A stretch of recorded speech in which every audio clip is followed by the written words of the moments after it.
Well, now here's tonight's Spotlight on Sports with the special guest commentator, Mark Edition of Spotlight on Sports, a segment that lets you know what's going on in the world of sports. I'm Mark Pierce, your host tonight, sitting in for Juan Singleton, who is, I believe, having elective cosmetic surgery, or I'm being told he's actually out of town. Joining me tonight is Seda Konkel, my colleague at the Beaufort Gazette, and we'll be talking about some basketball. We're in the midst now of region play, kind of knee-deep into it suddenly. Let's get started right off the bat with Battery Creek. They're at home tonight. They've got Colleton County coming in. They're coming off of a game where they had entered region play with 7 straight wins. They had some momentum build up. And then last week against Hilton Head, things kind of fell apart, didn't they? Yes. Yes, they did. One thing that's really going well for the Battery Creek teams is, well, for the boys, they're very patient. They have no problem with slowing down the offense, waiting for a good pass. If they take advantage of Brian Moultrie down low, like I said, be patient, get the pass down there. I don't think that they'll have a problem. For the girls, on the other hand, they're still struggling with turnovers, still struggling with getting their fast breaks and passing down court. Unfortunately, when you pass down court, you're taking a chance that it might be stolen by the crowd gathered around the other Lady Dolphins.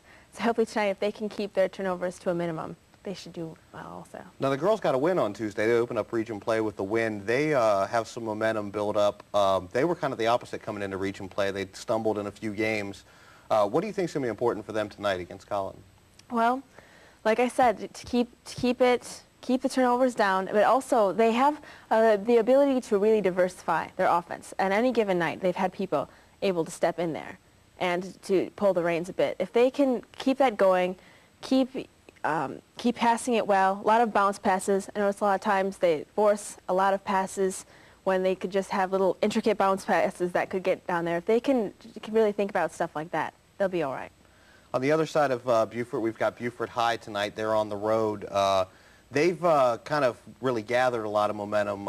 There was some talk last week when I was at the game Tuesday night that some of the articles that were written in the Beaufort Gazette had motivated the girls team a little bit to try and perform.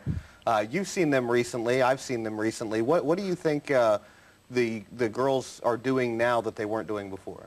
Well, it's very difficult to talk about the girls team because they have such expectations, not only of themselves, the community. They see how the community sees them, and it almost seems like no matter how good they're doing, if they're not a state champion team, I mean, that's not going to be good enough. So when I see them, I feel like they're doing really well. But in comparison of other years, maybe how the community sees them, maybe it's not good enough for them.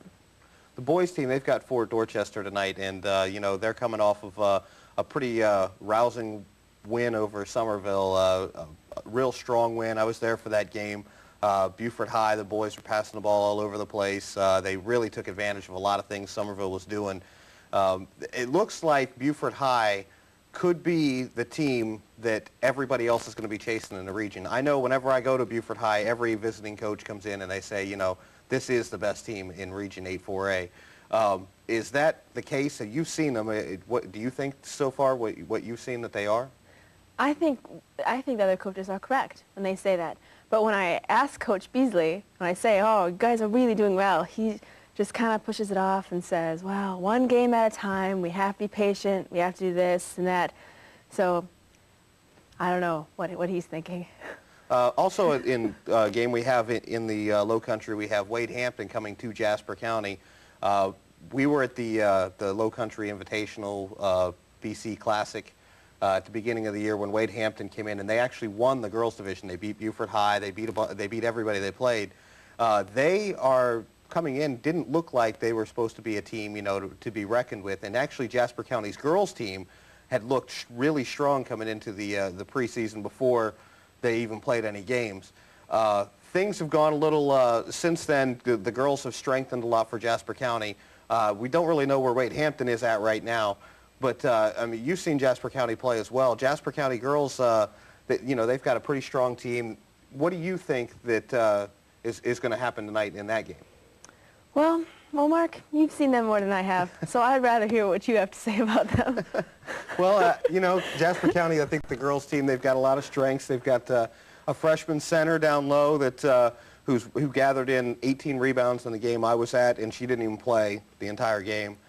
They've got Melissa King, who's a senior point guard who really leads that offense, not only with her passing and shooting ability, but she's a pretty fiery, determined girl.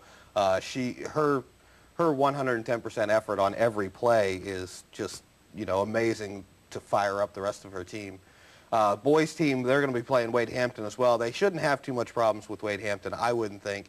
But then again, coming into the to the region, they haven't played quite as well as they wanted to.